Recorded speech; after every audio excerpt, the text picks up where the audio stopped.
nga abasiraamu bakomekkereza okujaguza Eid al-Adha olunaku olwaleero, ambasada wa Uganda mu Sudan Dr. Yahya Ssemuddu asazeewo okugabula abakuumaddembe abakolera ku poliisi y'e Kajjansi ng'abawadde ennyama. Dr. Yahya agamba nti abantu bano omulimu gwe bakola gwa ttendo nga kale basaana basiimibweko.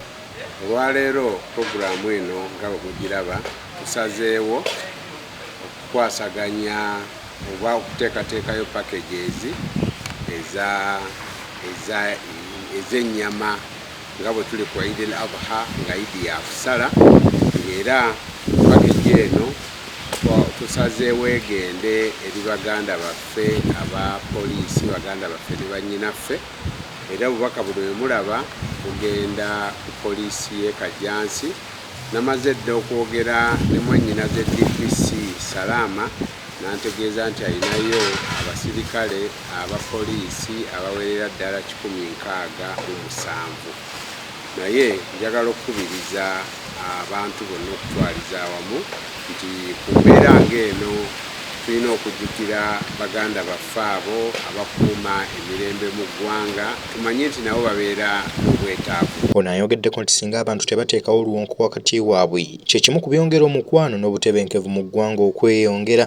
Buli lwe tubajjukira ku puroguramu zibweziti ne tulaga ne tutateekawo lukonko wakati waffe n'abakuumi b'eddembe, ekyo kye kimu ku byongera okutuyamba bannansi, abantu ba bulijjo okwasaganya n'abakuumi b'eddembe ku lw'obulungi bw'eggwanga lyaffe n'emirembe okwongera okunywera mu ggwanga lyaffe. Ye DPC wa poliisi y'e Kajjansi yeebaziza Hajji Yahya olw'okubalowoozaako nga tebasoose kumusaba, n'agamba nti kino kiraga nti n'emirimu gye bakola abantu basiima.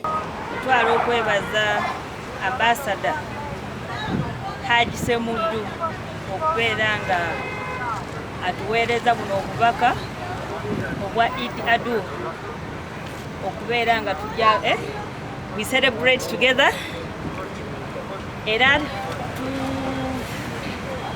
tusaba Katonda amuddizeewo wajje, era naffe we are motivated bwe tubeera nga community esiimye ng'ate tetusabye, kituzaamu amaanyi nti tuli kutambulira wamu n'abantu baffe be tuweereza.